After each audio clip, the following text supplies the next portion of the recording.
BBS pass তৃতীয় বর্ষের class. বিষয় হচ্ছে তোমার সাংগঠনিক আচরণ। আমি সুজিত বড়ুয়া, প্রভাষক মহসিন কলেজ চট্টগ্রাম। তোমাদেরকে সবাইকে স্বাগতম অনলাইন ক্লাসে। আশা করি তোমরা সবাই ভালো আছো। এই দুর্যোগের মুহূর্তে ভালো থাকাটা অস্বাভাবিক কিছু নয়, ভালো থাকার জন্য তোমরা চেষ্টা করবে। আমি শুরু করছি। আমাদের বিষয় হচ্ছে তোমার সাংগঠনিক আচরণ। সাংগঠনিক আচরণটা তো জানো, এটা হচ্ছে একটা মনস্তাত্ত্বিক একটা বিষয়, সাইকোলজিক্যাল ম্যাটার। কোনো কাজ করার জন্য কর্মীর মনোবল, ইচ্ছা, শক্তি, প্রেরণা ইত্যাদি উপাদান হচ্ছে তোমার সাংগঠনিক আচরণের একটা দিক। তো আজকে আমরা যে বিষয় পড়ব সেটা হচ্ছে কার্য সন্তুষ্টিকরণ।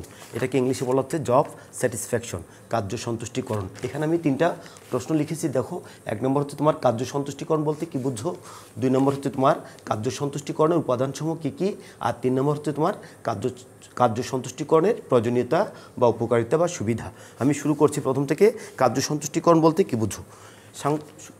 সাংগঠনিক আচরণের একটি গুরুত্বপূর্ণ দিক হলো কার্য সন্তুষ্টিকরণ। বুঝতে পেরেছ? সাংগঠনিক আচরণের একটা গুরুত্বপূর্ণ দিক কি?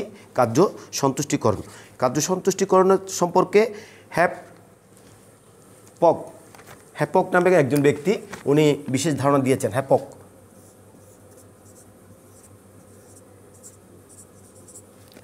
হ্যাপক নামক একজন মনোবিজ্ঞানী সর্বপ্রথম তোমার কার্য সন্তুষ্টি সম্পর্কে ধারণা দিয়েছেন 1935 সালে। কোন সালে বলো? 1935 সালে হ্যাপক নামক একজন মনোবিজ্ঞানী তিনি একটি গ্রন্থ প্রকাশ করেছেন কার্য সন্তুষ্টি সম্পর্কে আলোচনার জন্য। এটা একটা মনস্তাত্ত্বিক উপাদান। মানুষ কাজ করে যদি সন্তুষ্টি পায়, সেটা হচ্ছে কাজের সন্তুষ্টিকরণ।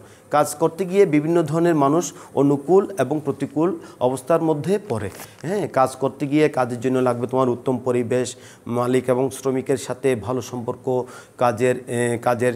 কাজের উপাদান, তারপরে কাজ করার জন্য প্রয়োজনীয় যোগ্যতা, প্রয়োজনীয় অভিজ্ঞতা, প্রয়োজনীয় গুণাবলী। তাহলে একজন কর্মী যখন একটি প্রতিষ্ঠানে কাজ করতে যাবে, সে কাজটা তার অনুকূলে যদি আসে, সেটি তার পক্ষে যদি গ্রহণযোগ্য হয়, সেটাই হচ্ছে তোমার কি? কার্য সন্তুষ্টিকরণ। তাহলে এটা হ্যাপক নামক একজন মনোবিজ্ঞানী সেটা তোমার ধারণা দিয়েছেন।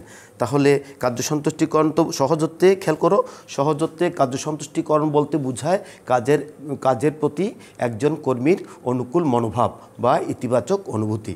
তাহলে আবার দেখো, সহজত্বে কার্য সন্তুষ্টিকরণ বলতে কাজের প্রতি একজন কর্মীর অনুকূল মনোভাব বা ইতিবাচক অনুভূতি। এটা একটা পজিটিভ আইডিয়া। কেমন? কার্য সন্তুষ্টিকরণটা কি বলো? কার্য সন্তুষ্টিকরণ হচ্ছে একটি উপাদান যা কাজের একটা পজিটিভ দিক বা তোমার ইতিবাচক একটা সাড়া। তাহলে একজন কর্মী যখন সে প্রতিষ্ঠানে কার্য সম্পাদন করবে, যদি কাজের প্রতি তার ইতিবাচক সাড়া বা ইতিবাচক সাড়ার মনোভাব প্রদর্শিত হয়, সেটা হচ্ছে তোমার কার্য সন্তুষ্টিকরণ। তাহলে কাজ করার জন্য তোমার 2 ধরনের পরিবেশ আছে। একটা হচ্ছে অনুকূল পরিবেশ, আর হচ্ছে প্রতিকূল পরিবেশ। অনুকূল মানে তোমার কি? পক্ষে, আর প্রতিকূল মানে তোমার বিপক্ষে। কাজ করার জন্য কাজের পরিবেশটা যদি তোমার পক্ষে আসে, তাহলে তুমি বুঝে নেবে যে কাজের প্রতি তোমার মনোনিবেশ হয়েছে। কাজ করার জন্য কতগুলি উপাদান লাগে। একটা হচ্ছে আর্থিক উপাদান, আর একটা হচ্ছে মানবিক উপাদান। মানবিক উপাদান এবং আর্থিক এবং অনার্থিক আর কি। তো মানবিক উপাদানটা হচ্ছে মেইন।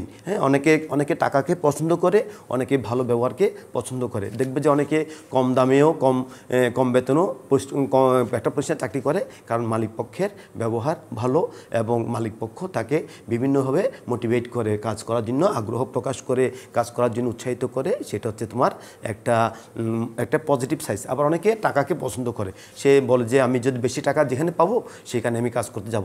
এখন এখানে সে বেশি টাকার জন্য সে যাবে, অনেক সময় সে ভালো ব্যবহার আশা করতে পারে না, যেহেতু সে বেশি টাকার উদ্দেশ্যে যাচ্ছে। তারপরেও বিভিন্ন বিজ্ঞানীরা বলেছে কাজ করার জন্য তোমার একটা মনস্তাত্ত্বিক দিক হলো কি জানো?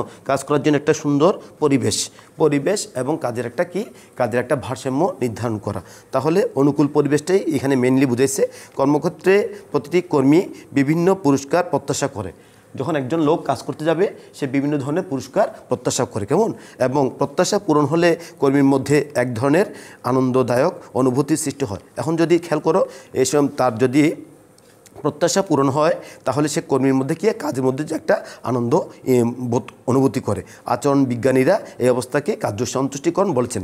আচরণ বিজ্ঞানীরা এই সময়কে কী বলেছে? কার্য সন্তুষ্টি বলেছেন। এই প্রসঙ্গে খেয়াল করো, কিথ ডেভিডস উনি একজন মনোবিজ্ঞানী, উনি বলেছেন কার্য সন্তুষ্টি হলো কাজ সম্পর্কে কর্মীর অনুকূল বা প্রতিকূল অনুভূতি। উনি কি বলেছে? কার্য সন্তুষ্টি হলো কাজ সম্পর্কে কর্মীর অনুকূল বা প্রতিকূল অনুভূতি। কাজ সম্পর্কে কর্মী কি positive idea or negative idea, সেটা হচ্ছে তোমার কার্য। হ্যাঁ, পজিটিভটা যদি হয় তাহলে ভালো, আর নেগেটিভটা হলে সে কাজটা কী করবে? বর্জন করবে। তা কেমন? তাহলে উনি বলছে দেখো, job satisfaction is a set of favorable or unfavorable feelings with the employees view their work. আবার দেখো, job satisfaction is a set of favourable or unfavourable feeling with the employees view their work. তাদের কাজের মধ্যে যেটা অনুকূল বা প্রতিকূল অনুভূতি আসে সেটা হচ্ছে তোমার কার্য সন্তুষ্টিকরণ। সুতরাং পরিশেষে আমরা বলতে পারি যে কার্য সন্তুষ্টিকরণ হলো কাজের অনুকূল পরিবেশ না। সুতরাং পরিশেষে আমরা কী বলতে পারি? কার্য সন্তুষ্টি হলো কাজের একটা অনুকূল পরিবেশ যেখানে একজন কর্মীর আবেগমূলক সাড়া বা প্রতিক্রিয়া প্রদান করে। কেমন? যেখানে সে কর্মী কী করে? আবেগমূলক সাড়া বা প্রতিক্রিয়া প্রদান করে। কার্য সন্তুষ্টি কর্মীর উৎপাদনশীলতা মনোবল বৃদ্ধিতে প্রত্যক্ষভাবে প্রভাব বিস্তার করে। কার্য সন্তুষ্টি কী করে? কর্মীর উৎপাদনশীলতা ও মনোবল বৃদ্ধিতে প্রত্যক্ষভাবে কী করে? তোমার প্রভাব বিস্তার করে। হ্যাঁ, এটাই হচ্ছে কার্য সন্তুষ্টিকরণ। তাহলে কার্য সন্তুষ্টিকরণটা কি বলো? কার্য সন্তুষ্টিকরণ হলো কাজ করার জন্য কর্মীর প্রয়োজনীয় অনুভূতি। হ্যাঁ, যেখানে একজন কর্মী সে সহজে কাজটা সম্পাদনের জন্য আগ্রহ প্রকাশ করে। মানুষকে তো জানো, জোর করে মানুষকে দিয়ে কোনো কাজ করানো যায় না, সেজন্য দরকার কি জানো? উপযুক্ত প্রেরণা। প্রেরণাটা তোমার আর্থিক হতে পারে এবং অনার্থিকও হতে পারে। কার্য সন্তুষ্টিকরণ প্রেরণার একটা অন্যতম দিক বা উপাদান। তাহলে আমরা কার্য সন্তুষ্টিকরণটা কি? পরিশেষে আমি আবার বলছি, খেয়াল করো, কার্য সন্তুষ্টিকরণ হলো কাজ সম্পর্কে কর্মীর অনুকূল বা প্রতিকূল অনুভূতি। এটা কে বলেছেন? কিথ ডেভিডস, উনি একজন মনোবিজ্ঞানী। আর 1935 সালে হ্যাপক নামক একজন মনোবিজ্ঞানী কার্য সন্তুষ্টিকরণের তোমার ধারণা দিয়েছে। কেমন? এরপরে আসো কার্য সন্তুষ্টিকরণের উপাদানসমূহ। কার্য সন্তুষ্টিকরণের 2 নম্বর দেখো, কার্য সন্তুষ্টিকরণের উপাদানসমূহ কী কী? উপাদান মানে কতগুলি জানো? দিক। যে সমস্ত দিকের উপর ভিত্তি করে কার্যের দিকটা কী হয়? পরিলক্ষিত হয়। কার্য সন্তুষ্টিকরণের জন্য 3টি উপাদান প্রয়োজন। 1 নম্বর দেখো, ব্যক্তিক উপাদান।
এখন আসো কার্য সন্তুষ্টিকরণের উপাদান। কার্য সন্তুষ্টিকরণের জন্য 3টা উপাদান দরকার।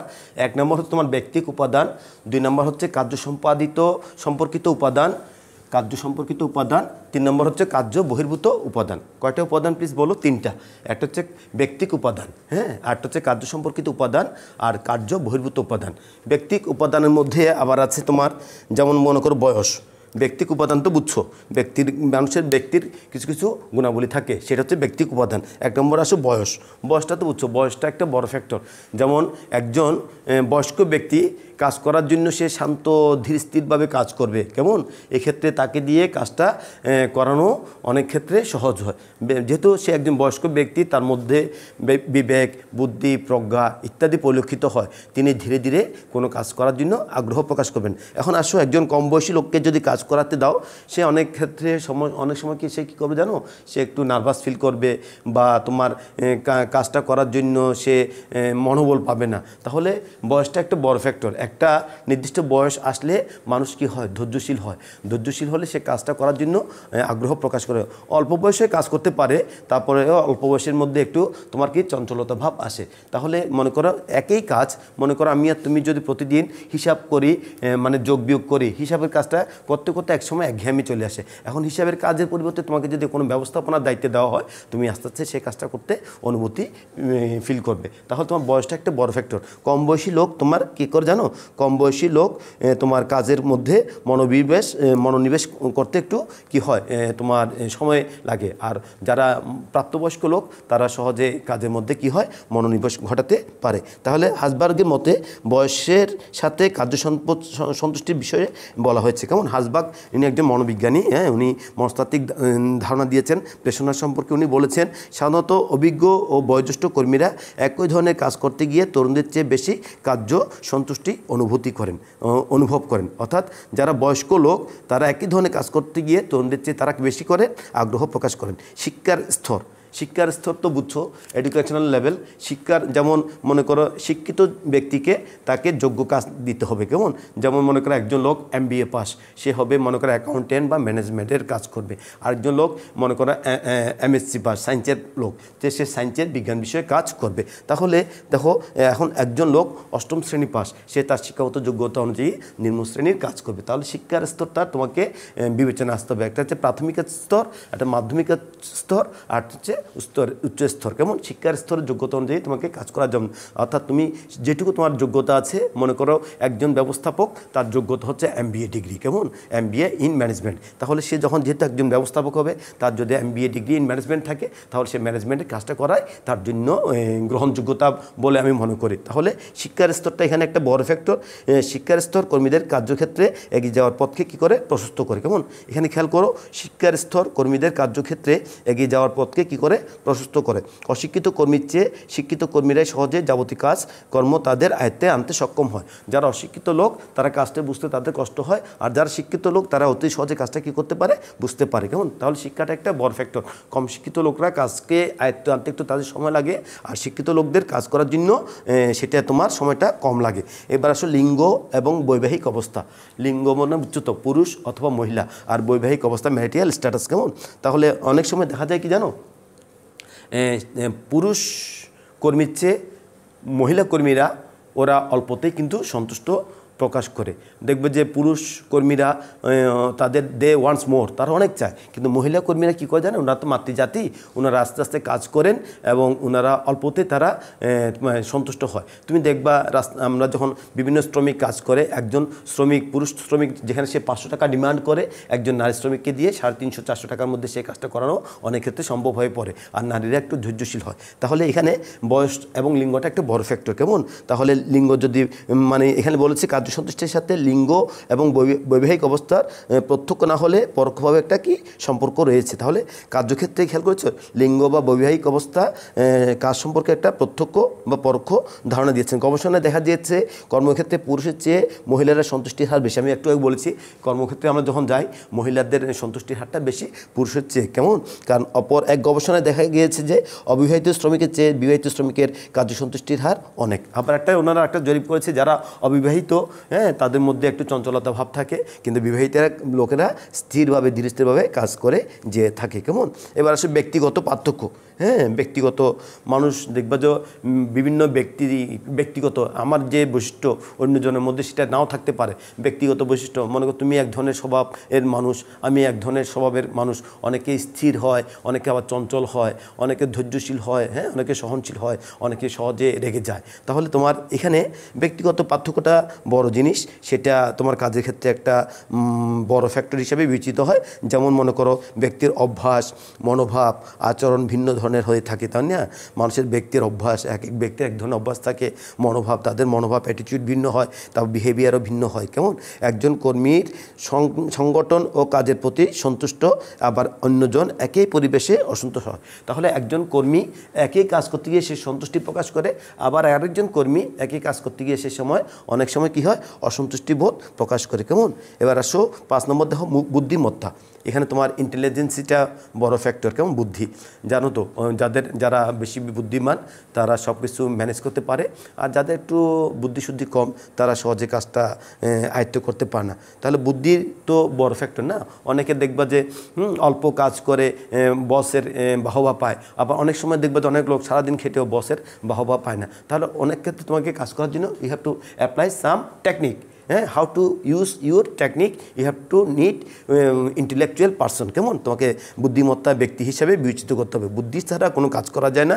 সেই জন্য কাজের বৈচিত্র্য আনার জন্য তোমাকে বুদ্ধিমত্তার বিভিন্নভাবে বৈচিত্র্য আনতে হবে, বুদ্ধিমত্তার পরিচয় দিতে হবে। অর্থাৎ তুমি যাতে বুদ্ধিমত্তার সাথে কাজটা করতে পারো, যাতে অন্যরা যাতে তোমার কাজের প্রতি সন্তুষ্ট হয়, সেই জন্য তোমাকে বুদ্ধিমত্তাটা বিবেচনায় আনতে হবে। এরপর আসো তোমার ব্যক্তিত্ব। মানুষের একটা ব্যক্তিত্ব একটা বড় ফ্যাক্টর, বুঝছো? মানুষের পার্সোনালিটি এটা একটা বড় ফ্যাক্টর। তুমি যখন রাস্তায় চলাফেরা করবে তখন দেখতে পাবে যে এই লোকটা তার ব্যক্তিত্ব গুণাবলী কতটুকু আছে। তার চাল চলন, আচার, ব্যবহার, ভাব, ভঙ্গি ইত্যাদি তার ব্যক্তিত্ব প্রকাশ করে। ব্যক্তিত্ব মানুষের ব্যক্তিত্বটা আসে তোমার বিভিন্ন ধরনের পারিপার্শ্বিক উপাদান থেকে। সেটা পরিবার থেকে আসতে পারে, শিক্ষাগত যোগ্যতার উপর ভিত্তি করে আসতে পারে, আর আস্তে আস্তে তোমার শিক্ষাও ব্যক্তিত্ব আসতে পারে। তার ব্যক্তিত্ব একটা বড় ফ্যাক্টর। তাহলে ব্যক্তিত্ব গুণাবলী মানুষের মধ্যে আনতে হবে। যেমন একজন নেতা সে যদি নেতৃত্ব দিতে চায় কোনো প্রতিষ্ঠানে, তাকে অবশ্যই কিছু ব্যক্তিত্বের গুণাবলী থাকতে হবে। তাহলে কার্যসন্তুষ্টিকরণের যে একটা উপাদান, যেটা তোমার ব্যক্তিগত উপাদান, তার মধ্যে ব্যক্তিত্ব একটা বড় ফ্যাক্টর, পার্সোনালিটি একটা বড় ফ্যাক্টর। ব্যক্তিত্ব মানুষকে তার কাজের প্রতি উচ্চ স্তরে নিয়ে যাওয়ার জন্য একটা কী করে সহায়তা করে। ব্যক্তিত্ব একটা বড় ফ্যাক্টর। কেমন? এরপর আসো দক্ষতার ব্যবহার। হ্যাঁ, স্কিলনেস। দক্ষতা হচ্ছে কিসের মাধ্যমে জানো? একজন ব্যক্তির তার কাজের দক্ষতা আসে উপযুক্ত প্রশিক্ষণের মাধ্যমে। সে যদি কাজের ক্ষেত্রে উপযুক্ত প্রশিক্ষণ পায় তাহলে তার কাজটা করা সহজ হবে। এক্ষেত্রে তার দক্ষতার পরিচয় জানা যাবে। যেমন তুমি যে কাজে দক্ষ, সে কাজ তুমি অল্প সময় সম্পাদন করতে পারবে যদি তোমার উপযুক্ত প্রশিক্ষণ থাকে। আর তোমার যদি প্রশিক্ষণ না থাকে তুমি দক্ষতার সাথে কাজটা করতে পারবে না। তাহলে একজন স্কিল ওয়ার্কার এবং আরেকজন আনস্কিল ওয়ার্কার মধ্যে অনেক পার্থক্য বিদ্যমান থাকে। তাহলে তোমাকে যদি তুমি দক্ষ থাকো তোমার স্যালারিটাও বেশি হবে, তোমার কাজের প্রতিও মনোনিবেশ হবে। আর অদক্ষ ব্যক্তির দ্বারা কোনো কাজ করা অনেক ক্ষেত্রে সম্ভবপর হয় না। তাহলে যে ব্যক্তি যে কাজে দক্ষ, যে কাজে অভিজ্ঞ, তাকে সে পদে বহাল রাখা উচিত বলে আমি মনে করি। তাহলে দক্ষতা তোমার ব্যবহার এখানে আসতে হবে। 2 নম্বর আসো কার্য সম্পর্কিত উপাদান। হ্যাঁ, কার্য সম্পর্কিত উপাদান দেখো। কার্য সম্পর্কিত উপাদানের মধ্যে কতগুলি দিক আছে, যেগুলি কার্য সম্পর্কিত উপাদান হচ্ছে কাজের সাথে সম্পর্কযুক্ত কিছু উপাদান। 1 নম্বর দেখো কাজের বিষয়বস্তু। কার্য সম্পর্কিত উপাদানের মধ্যে হচ্ছে কাজের বিষয়বস্তু, সাবজেক্ট ম্যাটার অফ ওয়ার্ক। তুমি কি কাজটা করবে? হ্যাঁ, তুমি কি দেখো না উৎপাদন সংক্রান্ত কাজ করবে, নাকি বিক্রয় সংক্রান্ত কাজ করবে, নাকি তোমার ওই যে অফিসে কাজ করবে। তাহলে তোমার উৎপাদনের কাজ হতে পারে, বিক্রয়ের কাজ হতে পারে, অফিসের কাজ হতে পারে, ক্রয়ের কাজ হতে পারে। তাহলে তুমি যে কাজটা করবে, কাজটা করবে, কাজের তোমার বিষয়বস্তু তোমাকে জানতে হবে। সেটা কি উৎপাদনের বিভাগে তুমি কাজ করবে, নাকি ক্রয় বিভাগে কাজ করবে, নাকি বিপণন বিভাগে কাজ করবে, নাকি হিসাব বিভাগে কাজ করবে। তোমার যোগ্যতা অনুযায়ী তোমাকে কাজের বিষয়বস্তুটা সম্পর্কে ধারণা নিতে হবে। হ্যাঁ, যে কাজটা তুমি করতে চাও সে কাজের বিষয়টা তোমাকে জানতে হবে। এরপরে আসো বেতন ও পদোন্নতির সুযোগ। 2 নম্বরে আসছো বেতন এবং পদোন্নতির সুযোগ, স্যালারি অ্যান্ড প্রমোশন। খেয়াল করছো?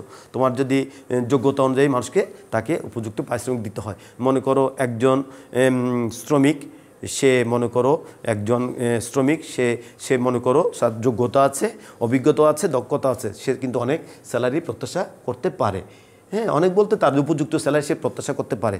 আবার অনেক সময় মনে করো যদি সমাজে শ্রমিক বেশি, কাজ কম থাকে, তাহলে কম বেতনে অনেক ক্ষেত্রে অনেকে কাজ করতে আগ্রহ প্রকাশ করে। আবার অনেকে মনে করো মানুষের ঠেকায় পড়লেও কম পরিশ্রমে অনেকে কাজ করতে চায়। তাহলে তোমাকে বেতনটা কিন্তু বড় ফ্যাক্টর।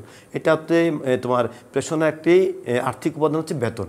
তাহলে তুমি যদি কাজ করতে যাও, কাজের জন্য তোমার কি লাগবে, নির্দিষ্ট পরিমাণ পারিশ্রমিক, মজুরি বা বেতন লাগবে। বেতনটা যদি তোমার যোগ্যতা অনুযায়ী, অভিজ্ঞতা অনুযায়ী অধিক হয়, তাহলে তুমি কাজের ক্ষেত্রে একটা সুন্দর পরিবেশ পাবে এবং কাজ করার জন্য তুমি কি করবে, আগ্রহ প্রকাশ করবে। আর বেতনটা যদি তোমার পক্ষে না আসে, অর্থাৎ কম হয়, সেক্ষেত্রে তোমার মধ্যে একটা হতাশা বা ফ্রাস্ট্রেশন বিরাজ করবে। কারণ বেতনটা হচ্ছে মেইন একটা থিংস। কাজ করে যদি তুমি উপযুক্ত পারিশ্রমিক না পাও, একই পদে আরেকজন কাজ করছে, তাকে বেশি বেতন দিচ্ছে, তোমাকে কম দেওয়া হচ্ছে, তাহলে তোমার মধ্যে একটা হতাশা আসবে। তাহলে কাজ করার জন্য কি লাগবে, মেইন হচ্ছে বেতন। Without salary an employee can not be run out. কেমন, মানে সে দৌড়াতে পারবে না। কাজের জন্য তার লাগবে একটা স্যালারি লাগবে। স্যালারিটা যদি রিজনেবল হয়, যোগ্যতা অনুযায়ী হয়, তাহলে সে কাজের করার জন্য আগ্রহ প্রকাশ করবে। এরপর আসো তোমার পদোন্নতি, প্রমোশন। হ্যাঁ, মনে করো তুমি MBA পাস, তুমি প্রথমে অ্যাসিস্ট্যান্ট ম্যানেজার হিসেবে ঢুকলে একটা প্রতিষ্ঠানে। অ্যাসিস্ট্যান্ট ম্যানেজার থেকে তোমার কাজের যোগ্যতা, অভিজ্ঞতা বিবেচনা করে তোমাকে কী করলো, ম্যানেজার হিসেবে নিয়োগ করলো। ভবিষ্যতে 3 বছর বা 5 বছর পর তুমি যদি প্রমোশন পাও, তাহলে তোমার কাজ করার জন্য কি হবে, আগ্রহ প্রকাশ করবে। এবং ওই প্রতিষ্ঠানে তুমি কাজ করার জন্য কোনো মানে তোমার ওই প্রতিষ্ঠানে কাজ করার জন্য তোমার আর কোনো ধরনের হতাশা বা বাধা আসবে না। তাহলে প্রমোশনটা একটা বড় ফ্যাক্টর। তুমি যদি 2-3 বছর পরে বা 5-6 বছর পরে তুমি কাজ একটু যদি উচ্চ লেভেলে যেতে পারো, বর্তমান পদ থেকে উচ্চ পদে তুমি আসীন হতে পারো, সেটা হচ্ছে প্রমোশন। প্রমোশনটা তোমার যোগ্যতা অনুযায়ী হতে পারে, কার্যর পরিধি অনুযায়ী হতে পারে, অভিজ্ঞতা অনুযায়ী হতে পারে। হ্যাঁ, সেটা প্রমোশনটা তোমার ডিপেন্ড করে তোমার কাজের অভিজ্ঞতার উপর এবং কাজের সময়ের উপর। সময় আস্তে আস্তে যতই বাড়বে, একজন কর্মীর আস্তে আস্তে মানুষ কী হয়, প্রমোশন হয়। কেমন, প্রমোশন যদি পাও, তাহলে কাজ করার জন্য তুমি আনন্দ পাবে। আর যদি তুমি মনে করো যে গতানুগতিকভাবে একই কাজ করবে, তাহলে তোমার কাজে কোনো আগ্রহ সৃষ্টি হবে না। তাহলে প্রমোশনটা একটা কিন্তু বড় একটা ফ্যাক্টর। কেমন, তার বেতন এবং প্রমোশন। এরপর আসো চাকুরির নিরাপত্তা। হ্যাঁ, জব সিকিউরিটি যেটাকে বলা হয়, চাকরির নিরাপত্তা। অনেকের চাকরি হয় কি জানো, অস্থায়ী, অনেকের চাকরি হয় স্থায়ী। অস্থায়ী চাকরির চেয়ে স্থায়ী চাকরিতে কর্মীরা বেশি স্বাচ্ছন্দ্য বোধ করে। খেয়াল করেছো, অস্থায়ী চাকরির চেয়ে স্থায়ী চাকরিতে কর্মীরা কী করে, বেশি স্বাচ্ছন্দ্য বোধ করে। মনে করো আমি একটা টেম্পোরারি জব করি, আমার মধ্যে সবসময় হতাশা বিরাজ করবে, কারণ আমার জবটা টেম্পোরারি। হ্যাঁ, আই হ্যাভ নো ফাউন্ডেশন, আমার কোনো শক্ত কোনো ভিত্তি নেই।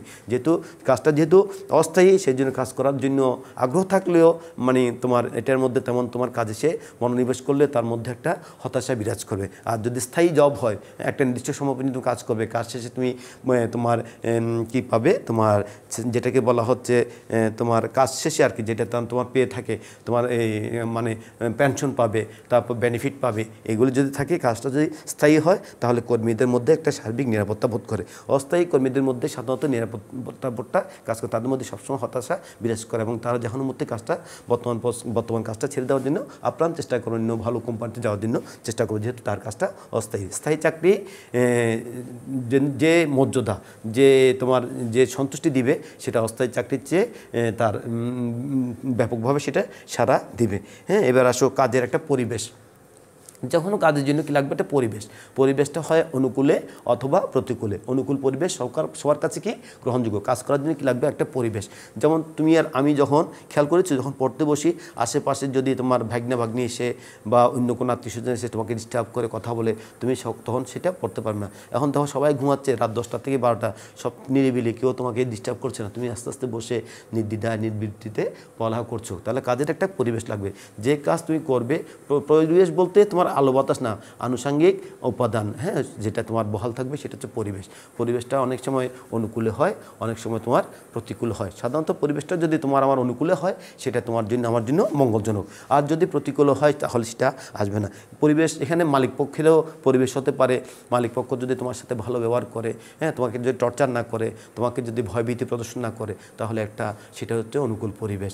এবং যেই জায়গায় তুমি কাজ করবে, সেখানে পর্যাপ্ত আলো বাতাস আছে কি না, হ্যাঁ, হাঁটা চলার ব্যবস্থা আছে কিনা, অন্যান্য কর্মীরা তোমার সাথে ভালো বিহেভ করছে কিনা, সেটাই তোমার একটা অন্যতম বড় ফ্যাক্টর। এরপর আসো তত্ত্বাবধান। হ্যাঁ, যেটাকে বলছে সুপারভাইজেশন।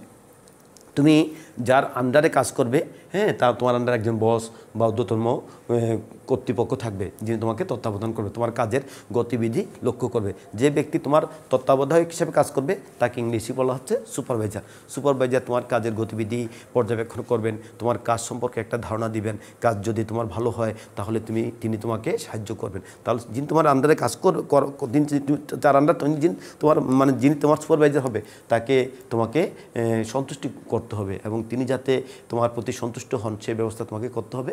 সাধারণত উচ্চ লেভেলের কর্মকর্তাদের তেমন তত্ত্বাবধান থাকে না, নিম্নস্তর কর্মীদের জন্য তত্ত্বাবধান বিদ্যমান থাকে। তত্ত্বাবধান থাকে তো সবার, যেমন ম্যানেজার, তারপর অ্যাসিস্ট্যান্ট ম্যানেজার, তারপর হচ্ছে তোমার সুপারভাইজার, ওয়ার্কার, আস্তে আস্তে ওয়ার্কার থেকে সুপারভাইজার, সুপারভাইজার থেকে অ্যাসিস্ট্যান্ট ম্যানেজার, অ্যাসিস্ট্যান্ট ম্যানেজার থেকে ম্যানেজার। এভাবে তোমার একটা স্টেপ বাই স্টেপ কী থাকবে, তত্ত্বাবধায়ক তোমার কাজ করবে। কেমন? এরপর আসো দায়িত্ব।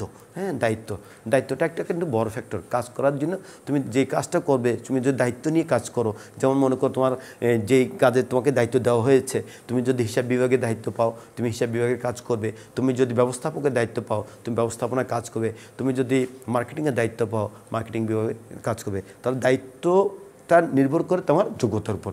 দায়িত্ব যেভাবে দেওয়া থাকবে, যেভাবে তোমাকে দায়িত্ব পালন করতে হবে, তুমি যদি দায়িত্ব পালন যদি আগ্রহ প্রকাশ করো তাহলে কার্যসন্তুষ্টির একটা দিক হিসেবে বিবেচিত হবে। আর যদি দায়িত্ব পালনে তুমি অবহেলা করো বা দায়িত্বের প্রতি অনীহা প্রকাশ করো, সেক্ষেত্রে বোঝা যাবে তোমার কাজের প্রতি তোমার মনোনিবেশ নেই, অর্থাৎ তুমি কাজটা করে আনন্দ পাচ্ছ না। তাহলে দায়িত্বটা একটা বড় ফ্যাক্টর। কেমন? এরপর আসো কার্যদল, ওয়ার্ক গ্রুপ। কাজের একটা দল থাকে। কেমন? যেমন A group, B group, C group, একটা ডি গ্রুপ, একটা দল থাকে। তোমার কাজের একটা কি থাকবে? ওয়ার্ক ফোর্স থাকবে। কেমন? ওয়ার্ক গ্রুপ থাকবে, কাজের একটা দল থাকবে। দল বা গোষ্ঠী কী করবে জানো? যাতে কোনো ধরনের সমস্যার সৃষ্টি হলে সেই সম্পর্কে তোমার কার্য সন্তুষ্টি করার জন্য সদস্যের সাথে খারাপ সম্পর্কের ফলে তাদের মনে হতাশা বা অসন্তুষ্টি দেখা যায়। তাই কাজের একটা কী থাকবে? দল থাকবে। দলের মধ্যে অন্যান্য সদস্যের সাথে কর্মীর ভালো সম্পর্ক হলে কর্মী সন্তুষ্ট হয়। তোমার দলে, তোমার গ্রুপে যারা কাজ করবে, অন্যান্য কর্মীদের সাথে তোমার সাথে যদি ভালো ব্যবহার করে তাহলে তুমি কাজে সন্তুষ্টি করবে। অন্যান্য তোমার দলে যারা আছে, অন্যান্য কর্মী যদি তোমার সাথে খারাপ ব্যবহার করে, সেটা তোমার কাজের দলের অনুকূল পরিবেশ আসবে না। এরপর আসো স্বায়ত্তশাসন, মানে অটোনোমাস। তুমি তোমার ইচ্ছে অনুযায়ী কাজ করাকে বলা হচ্ছে স্বায়ত্তশাসন। এখানে তোমাকে কোনো চাপ দিবে না, প্রেশার ক্রিয়েট করবে না। সেটা হচ্ছে তোমার কি জানো? অটোনোমেসি, যেটা বলা হচ্ছে স্বায়ত্তশাসন। কাজ করার জন্য স্বায়ত্তশাসন লাগবে। কিন্তু এখানে দেখা যায়, খেয়াল করছো, নিম্নস্তরের কর্মীদের কিন্তু স্বায়ত্তশাসন তেমন থাকে না, তবে কাজের একটা পরিবেশ থাকে। কেমন? কিন্তু উপর লেভেলে যারা টপ লেভেলে জব করে তাদের কিন্তু স্বায়ত্তশাসন থাকে। বিশেষ করে উচ্চপদস্থ কর্মকর্তাদের জন্য অটোনমিক পাওয়ারটা থেকে থাকে। আর নিম্নস্তর কর্মীদের জন্য তোমার অনেক ক্ষেত্রে স্বায়ত্তশাসন থাকে না। তো স্বায়ত্তশাসনটা থাকাটাই এটা একটা ভালো। তোমার কাজ করার জন্য তুমি যাতে স্বাধীনভাবে কাজ করতে পারো, তুমি তোমার দায়িত্ব অনুযায়ী কাজটা করো, সেটা হচ্ছে স্বায়ত্তশাসন। এরপর আসো কার্য বহির্ভূত উপাদান। কার্য বহির্ভূত অনেকগুলি উপাদান আছে, যেগুলির মধ্যে তোমার ব্যক্তি, পারিবারিক ও সামাজিক প্রভাবিত করে। কেমন? তোমার ব্যক্তিগত অবস্থা, মানুষের কর্মজীবন, সামাজিক অবস্থা, তোমার পারিপার্শ্বিক অবস্থা, এগুলো হচ্ছে কার্য সন্তুষ্টির বহির্ভূত উপাদান। এই হচ্ছে তোমার কার্য সন্তুষ্টিকরণের উপাদানসমূহ। এবার 3 নম্বর আসো কার্য সন্তুষ্টিকরণের প্রয়োজনীয়তা। কার্য সন্তুষ্টিকরণের জন্য প্রয়োজন কেন কার্য সন্তুষ্টি প্রয়োজন বা গুরুত্বপূর্ণ। কার্য সন্তুষ্টিকরণ কেন তোমার গুরুত্ব বা প্রয়োজনীয়তা? এটা প্রয়োজনীয়তা হতে পারে, খেয়াল করো, প্রয়োজনীয়তা, গুরুত্ব, বা উপকারিতা। তাহলে দেখো না, কার্য সন্তুষ্টিকরণের প্রয়োজনীয়তা, গুরুত্ব বা উপকারিতা কেমন? অল আর সেম। কেমন? গুরুত্ব, প্রয়োজনীয়তা, উপকারিতা বা সুবিধা। তাহলে এই তুমি যদি গুরুত্ব শিখো তাহলে তুমি প্রয়োজনীয়তা লিখতে পারবা, উপকারিতা লিখতে পারবা, সুবিধাও লিখতে পারবা। তাহলে এবার আসো কার্য সন্তুষ্টিকরণের গুরুত্ব বা প্রয়োজনীয়তা। কেমন? দেখো, কার্য সন্তুষ্টিকরণের গুরুত্ব বা প্রয়োজনীয়তা অপরিসীম, তাই না? কার্য সন্তুষ্টির গুরুত্ব সঠিকভাবে তুলে ধরার জন্য নিম্নলিখিত প্রেক্ষাপটসমূহ বিবেচনা করা হলো। তাহলে কার্য সন্তুষ্টিকরণের গুরুত্বের জন্য কতগুলি পয়েন্টস আছে, পয়েন্টসগুলো আমি হচ্ছে কার্য সন্তুষ্টিকরণের গুরুত্ব বা প্রয়োজনীয়তা অপরিসীম। তোমরা জানো, কারণ কর্মী যদি কাজে সন্তুষ্টি প্রকাশ না করে তাহলে তার মধ্যে হতাশা আসবে, আর কার্য যদি সন্তুষ্টি হয় সে বিভিন্নভাবে কাজ করার জন্য উৎসাহ প্রকাশ করবে। কার্য সন্তুষ্টিকরণ একটা খুব গুরুত্বপূর্ণ দিক, কেমন, সেটা তোমার প্রয়োজনীয়তা অপরিসীম। কারণ কাজ যদি সন্তুষ্ট না হয় তাহলে প্রতিষ্ঠানের মালিকের পক্ষে তোমার অসুবিধার সৃষ্টি হবে। তো সেই জন্য কার্য সন্তুষ্টিকরণের যে সমস্ত উপাদান যে সমস্ত প্রয়োজনীয়তা গুরুত্ব তা নিম্নে আলোচনা করা হলো। 1 নম্বর দেখো উৎপাদনশীলতা বৃদ্ধি। 1 নম্বর কি বলো, কার্য সন্তুষ্টিকরণের গুরুত্ব সমূহ।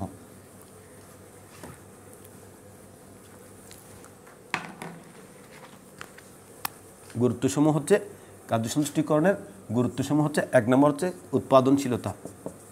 1 নম্বর কি উৎপাদনশীলতা, কেমন। 2 নম্বর আসো আচরণ উন্নয়ন। আচরণ উন্নয়ন, হ্যাঁ। 3 নম্বর আসো তোমার মনোবল উন্নয়ন।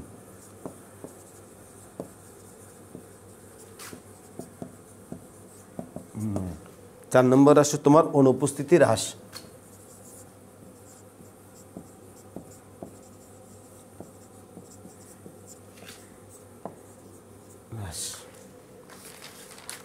5 নম্বর আসো সুষ্ঠু শিল্প পরিবেশ সৃষ্টি।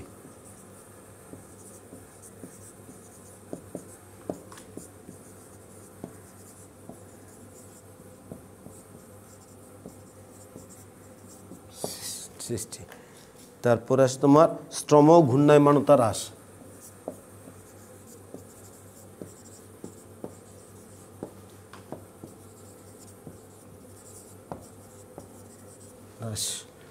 তারপরে আসো হতাশা জনিত সমস্যা লাঘব, হতাশা দূরীকরণ আর কি।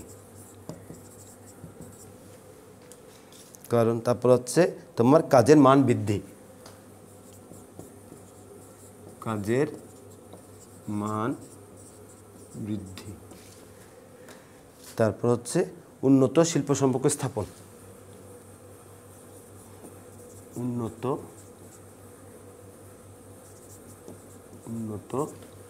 শিল্প সম্পর্ক স্থাপন। তাহলে কার্য সন্তুষ্টিকরণের জন্য প্রয়োজনীয়তাসমূহ কী জানো? 1 নম্বর হচ্ছে উৎপাদনশীলতা। 1 নম্বর কী বলো? উৎপাদনশীলতা। তাহলে উৎপাদন তো বুঝছো, উৎপাদন হচ্ছে কোনো পণ্য বা দ্রব্য তৈরি করা বা সৃষ্টি করা। তাহলে কর্মীর যদি কার্য সন্তুষ্টিকরণ থাকে তাহলে প্রতিষ্ঠানের উৎপাদনশীলতা কী হবে? বৃদ্ধি পাবে। অর্থাৎ একজন কর্মী যদি সে কাজ করার ক্ষেত্রে সন্তুষ্ট বা আগ্রহ প্রকাশ করে তাহলে প্রতিষ্ঠানে কী হবে? উৎপাদনশীলতা বাড়বে। আর যদি কাজের প্রতি সে সন্তুষ্ট না হয় তাহলে উৎপাদনশীলতা বাড়বে না, কেমন। 2 নম্বর হচ্ছে আচরণ উন্নয়ন। একজন মানুষের আচরণ তো বুঝছো, বিহেভিয়ার। তাহলে কাজ করার জন্য যদি তোমার অনুকূল পরিবেশ থাকে, হ্যাঁ, তাহলে তার আচরণটা আস্তে আস্তে কী হয়? ডেভেলপ হয়। একটা প্রতিষ্ঠানে কাজ করতে করতে তার বিহেভিয়ার, ব্যক্তিগত আচরণ, হ্যাঁ, তার কী হবে? আস্তে আস্তে উন্নত হবে।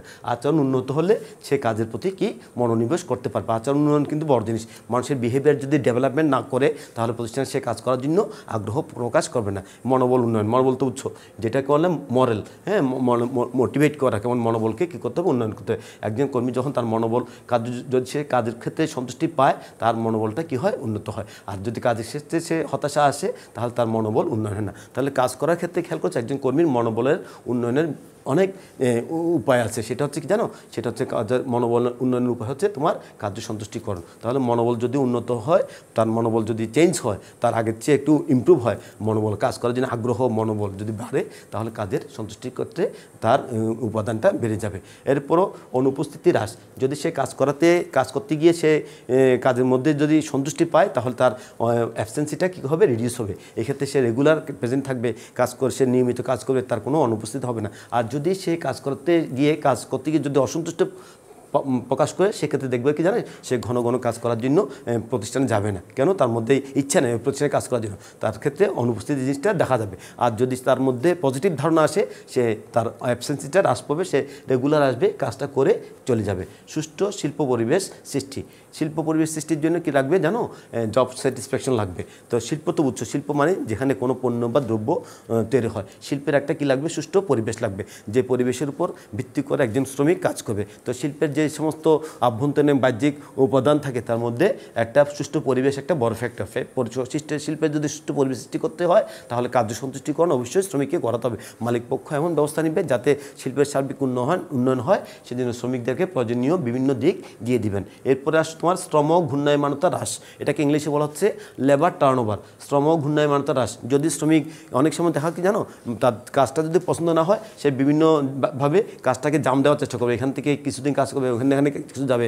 আর যদি তোমার সে যদি কাজে যদি সন্তুষ্টি হয় তাহলে তার শ্রম ঘূর্ণায়মানতা হ্রাস পাবে, অর্থাৎ সে একই প্রতিষ্ঠানে কাজ করার জন্য সে আগ্রহ প্রকাশ করবে, সে অন্য প্রতিষ্ঠানে যাওয়ার জন্য কোনো চেষ্টা করবে না। তাহলে লেবার টার্নওভারটা একটা বড় ফ্যাক্টর, শ্রম ঘূর্ণায়মানতা হ্রাস হবে যদি তোমার কার্য সন্তুষ্টি আসে। আর যদি প্রতিষ্ঠানের প্রতি তার মনোনিবেশ না হয়, সে কী করবে, অন্যান্য প্রতিষ্ঠানে কাজ করার জন্য সে চলে যাওয়ার চেষ্টা করবে, যেখানে বেতন বেশি পাবে বা কাজের পরিবেশ পাবে সেখানে সে জাম দেওয়ার চেষ্টা করবে। এটাকে বলছে শ্রম ঘূর্ণায়মানতা। তাহলে কর্মীর যদি অনুকূল পরিবেশ থাকে শ্রম ঘূর্ণায়মানতা হ্রাস পেয়ে যাবে এবং সে একই কাজ করার জন্য প্রতিষ্ঠানে অনেক শ্রম দিয়ে তার প্রতিষ্ঠানের সার্বিক উন্নতি করার চেষ্টা করবে। আর যদি সে কাজের প্রতি মনোনিবেশ না হয়, সন্তুষ্টি না হয়, তাহলে সে ওই প্রতিষ্ঠান থেকে অন্য প্রতিষ্ঠানে যাওয়ার জন্য আপনার চেষ্টা করবে। এটা হচ্ছে শ্রম ঘূর্ণায়মানতা। কেমন হতাশা দূরীকরণ, ফ্রাস্ট্রেশন, মানুষের কাজ করতে গেলে জানতো হতাশা, সে যদি ঠিকমতো বেতন না পায়, বোনাস না পায়, হ্যাঁ, বা তার কাজটা যদি স্থায়ী না হয় তাহলে সে তার মধ্যে সেটা হতাশা আসবে। এবং কাজটা যদি প্রতিষ্ঠানের কাজটা যদি স্থায়ী হয় এবং মালিক পক্ষ যদি ভালো ব্যবহার করে এবং মালিক যদি শ্রমিকের সাথে সুসম্পর্ক বিদ্যমান থাকে তাহলে, এবং কাজ করতে গিয়ে সে আনন্দবোধ করে এবং উপযুক্ত বেতন এবং উপযুক্ত পারিশ্রমিক এবং সে যদি কাজের মধ্যে প্রমোশন পায়, তার মধ্যে হতাশাটা চলে আসবে না, আর হতাশা হবে না। তাহলে সে কাজ করার জন্য কী করবে, আগ্রহ পাবে। এরপরে আসো কাজের মান বৃদ্ধি। হতাশা যদি হ্রাস পায়, উপযুক্ত বেতন পায়, কাজের প্রতি একটা পরিবেশ পায়, তাহলে কাজের গুণগত মান বৃদ্ধি পাবে। এবং প্রশিক্ষণের মাধ্যমে করা যায় জানো, একজন শ্রমিককে যদি উপযুক্ত প্রশিক্ষণ প্রদান করা হয় তাহলে তার কাজের গুণগত মানটা আস্তে আস্তে বৃদ্ধি পায়। এরপর আসো উন্নত শিল্প সম্পর্ক স্থাপন। শিল্প সম্পর্ক বলতে দেখো, মালিক এবং শ্রমিকের মধ্যে সুসম্পর্ক স্থাপন হচ্ছে শিল্প সম্পর্ক স্থাপন। মালিক এবং শ্রমিকের মধ্যে অনেক সময় কী হয়, দর কষাকষি হয়, যাতে সে বোনাস, বেতন, ওভারটাইম ইত্যাদি সম্পর্কে তাদের কী হয়, কাজের পরিবেশ, এগুলির সম্পর্কে কী হয়, তোমার একটা দর কষাকষি হয়। উন্নত শিল্প সম্পর্ক স্থাপন করতে হলে তোমাকে অবশ্যই কার্য সন্তুষ্টিকরণের ব্যবস্থা করতে হবে। কার্য সন্তুষ্টিকরণ যদি বিদ্যমান থাকে তাহলে প্রতিষ্ঠানেরটি উন্নত শিল্প সম্পর্ক স্থাপন হতে বাধ্য। হ্যাঁ, তোমাদেরকে সবাইকে ধন্যবাদ। আমরা ভালো মতো ক্লাস করবা। তোমাদের অনেক ধন্যবাদ। আমাকে আমার ভাই হাসান অনেক সাহায্য করেছে, তার প্রতি আমি কৃতজ্ঞ। আমি আমার মাননীয় অধ্যক্ষ মহোদয়, আমার বিভাগীয় প্রধানের কাছে আমি কৃতজ্ঞ। সবাইকে তোমাদের ধন্যবাদ। তোমরা ভালো থেকো, সুস্থ থেকো। ধন্যবাদ।